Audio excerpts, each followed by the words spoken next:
Starting January 1st, the VA will start processing claims under the Promise to Address Comprehensive Toxics Act, also known as the PACT Act. Dennis McDonough is the Secretary of the Department of Veterans Affairs. Mr. Secretary, welcome to the program. Thanks for having me, Mimi. So first, remind us what the PACT Act is and what it means for veterans. So what this is a new law that says if you served in Southwest Asia, so basically that big swath of territory from Somalia in the southwest to Uzbekistan in the northeast, with Iraq and Afghanistan right in the middle, and you were exposed to toxins during that period, we now have a process whereby we'll assume that if you have a condition among the 25 or so conditions listed in that law, we will assume that you got that condition while you were serving overseas in that region. And that means that you qualify for benefits and you qualify for care. So what this means is that particularly for those Gulf War veterans, those post 9/11 veterans, having waited far too long to get care and benefits for these kinds of conditions, we now have a process to get you that care, those benefits, so we really want you to apply. Before the act, you had to prove that you got it because of that toxic exposure and as a result of your service. That's right. There's two questions. Do you have the condition in question? And did you get it while you were serving the country? We still have to answer the first question, do you have that condition? But this question of whether you have it, we will now assume that for purposes of benefits and care, you got it while serving the country, meaning that the burden of proof is no longer on the veteran. You recently started screening for toxic exposure for all vets enrolled in VA Health. How is that going? Well, it's going pretty well. So as of November 8th, last Tuesday, every veteran currently in our care, already enrolled for care at the VA, when he or she comes in to see their provider, the provider will spend, about 10 minutes with them asking about potential exposure. So about 150,000 veterans have had that screening to date.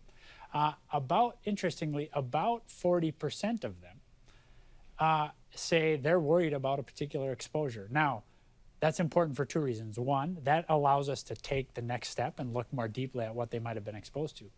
But it also underscores an important point. These are veterans who have a relationship with us already. Imagine the millions of vets not yet in VA care.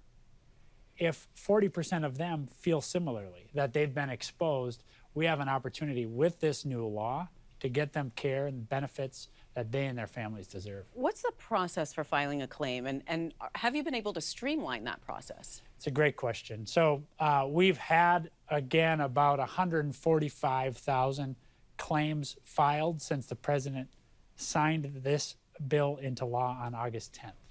My sense is, you can see that as a big number, a small number. I prefer to see it as a small number because there's as many as 4 million veterans who may qualify for care and benefits under this act. What I'd urge veterans to do is two things.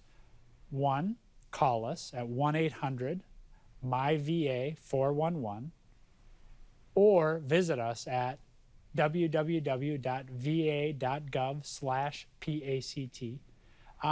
And we'll begin that process of helping you fill out your claim.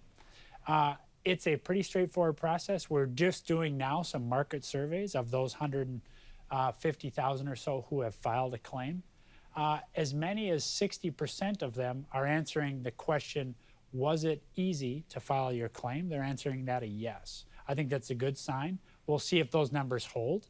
But please visit us at va.gov/PACT or call us 1-800-MY-VA-411. What about the claims that were denied in the past before this PACT Act? Yeah, we're asking you to come refile with us, and we'll get that process moving. Now, we have a bunch of paperwork to do. We have to establish what we call sub-regulatory guidance. We're in that process now. That process will be done by January 1. So if you file now, starting January 1, we will review that claim. But one more important thing, Mimi, for those veterans out there, please, if you file in the year after the president signed the law, so if you file before August 9th, 2023, That means your benefits will be retroactive to the day the president signed it, meaning you will accrue benefits going back to August 10th, 2022. So it really behooves our veterans. Please come file a claim. We'll get to work on it, but importantly, it will then accrue back to August 10th. I wonder if you'll be reaching out proactively to vets that you think should be filing and haven't yet. In fact, we are. That's why I'm here with you today. I love working with you, but I'm here particularly today to talk about this among our government employees who are veterans. At VA, almost 40% of our employees are vets.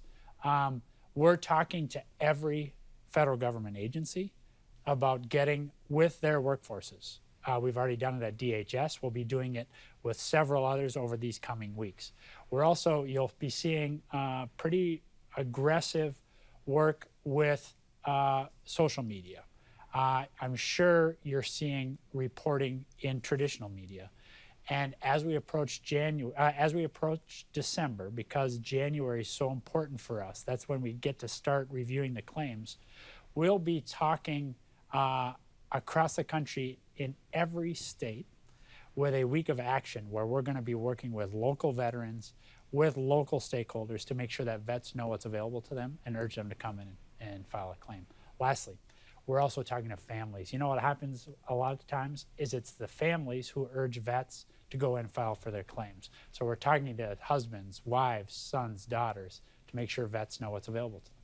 Mr. Secretary, as you said, there are over 145,000 claims already filed. Yes. You're expecting a lot more. Yep. How many people are you going to have to hire to go through all those claims? It's a great question. So we started about a year ago on the benefits side of the house, the Veterans Benefits Administration. In late September 2021, we began hiring 2,000 additional claims personnel to be looking at those claims. That's why now we've hired those people, we're training them. They're getting up the power curve to make sure that they can make good, quality, transparent decisions for our veterans. We're probably going to need a couple thousand more on top of that. So the training challenge on the benefits side of the house is twofold. One, we need to find the employees. Two, we need to train them. That training tail can be up to a year, even longer, before they're performing at the level we expect them to perform. So that's where we are on the benefits side. On the healthcare side, you know, we may have, you know, several million new patients in the VA healthcare system, which is great news for us because vets in our care do better than vets not in our care. So we need to hire docs, we need to hire nurses. Let me give you two examples of what we need. Nurses, we need about 45,000 nurses over the next 3 years. This last fiscal year, we added about 2,500 nurses net, which tells you that we have a long way to go, but we have the tools to do it even in a competitive market. Secondly, frontline staff. So environmental services staff, for example, July was the biggest single month for hires of frontline staff and VA ever. That tells us, again, we have the tools, thanks to Congress, thanks to the president. We just have to get on it in terms of hiring nurses, docs, frontline staff. We'll do it. Before we leave the PACT Act, I want to ask you about the timeline. Once you start processing claims, how long before vets get decisions, get benefits, and get care? Well, we want to move with as much dispatch as we can. We will start reviewing these claims in January. Some of those claims will be straightforward. They'll be resolved in days. Some will take weeks. Some will take months. The most important thing is when a veteran files a claim, we'll be in touch with that veteran, making sure that they know what to expect. But please file your claim now. We'll begin reviewing them, making decisions in January. We'll stay in very close touch with that vet's family. In early November, you had said that claims processing times in general were improving. How much have they been improving, and what's behind that improvement? Well, so we're now resolving claims, more claims in a year than ever. Last year, we resolved 1.7 million claims. That was the highest ever year. The next highest year was the immediate prior year. Why are we moving faster? We're moving faster because we have more people, and we're beginning to squeeze out unnecessary steps in the process. For example, we don't want to send a vet back to get one more healthcare screening, one more health exam when we don't have to. We want to make a decision for that vet with the data we have. And then the second thing we're doing is we're using automated decision tools more and more. That's allowing us to resolve cases that would have taken weeks in days. So by making the process more straightforward, by making the process automated in certain places, we think we can bring those decision times down further still. That's what we hope to begin doing in January on these PACT Act claims. I want to ask you about Roe v. Wade. Yes. After it was overturned, the VA announced it would start providing abortion counseling and services in some cases Right. in the VA hospitals. What Right. was behind that decision? It's a health emergency. We heard from our healthcare providers. We're a high reliability organization at VA. You know what that means? That means healthcare decisions will be made by healthcare experts. They'll be made as close to care as possible. We don't need bureaucrats like me in Washington making decisions about veterans' health. After the ruling at the court, we heard from our providers that the confusion about what was applicable for veterans' health was creating a healthcare emergency for the 300,000 women vets of childbearing age who get their care from VA.